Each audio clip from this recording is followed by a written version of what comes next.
got everything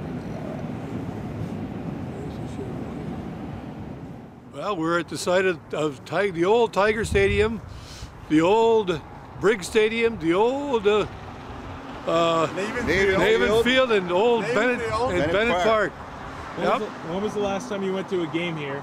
Oh God, it's got to be in the 1980s. Probably. I worked here when I was still in high school. I was a vendor.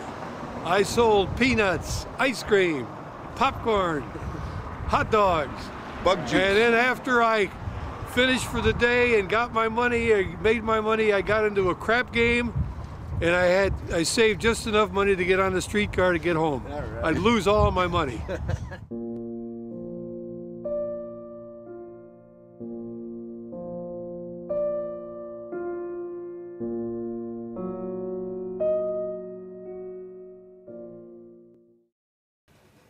Well, anyway, I started up as a Tiger fan way back in the early 30s.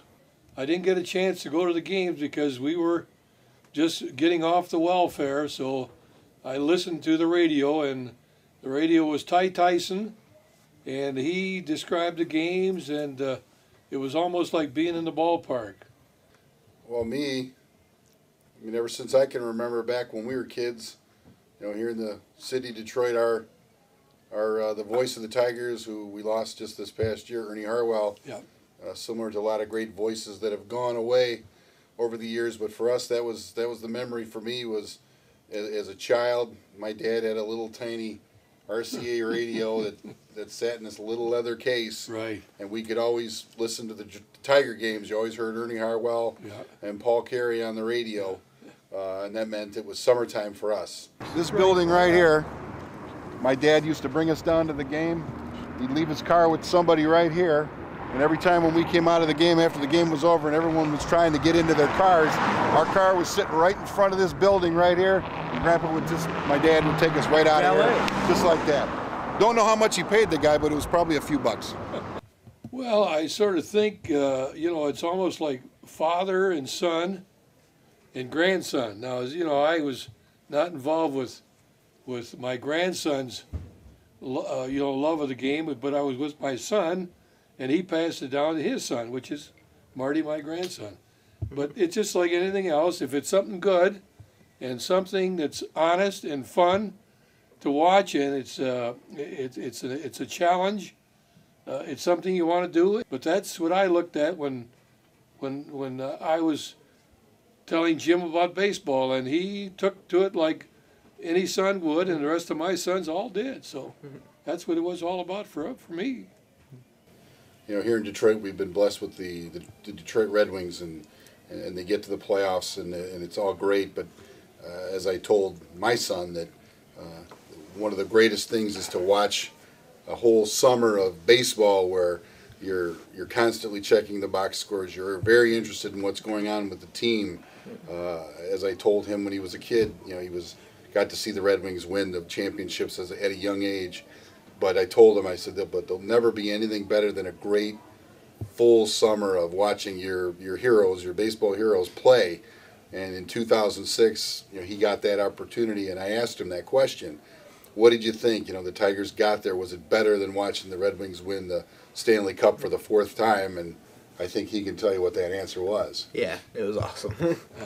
So it was a good, and being that it gets passed on the loyalties.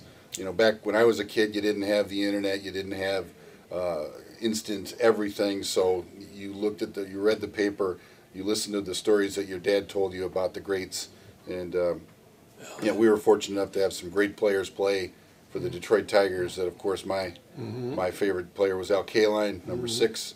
And my son, every baseball team he was ever on, he always wore number 6 because that was my hero. In 1967, you had the so-called race riots, and those things are history. But thank God for baseball.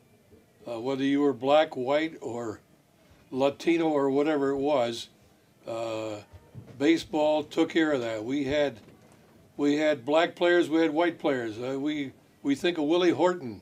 We think of what's his name? The We had second baseman. Earl Wilson. We had Earl Wilson. We had Gates Brown. Yeah, Gates Brown. Then you had Al Trammell. You had Whitaker. Lou Whitaker. So you had a combination of guys. So anyway, but everybody contributed, and I think '68, since we win the World Series, everybody in the country was proud of the city of Detroit. Yeah. My dad would tell me stories about being at the ball games in the old days, and it didn't matter who was sitting next to you. Everybody cheered together. It didn't matter if you were black, white. You cheered the guys on the field. Yep. And, You're rich or poor. It didn't matter because everybody loved the game. Mm-hmm. Yep. Everybody.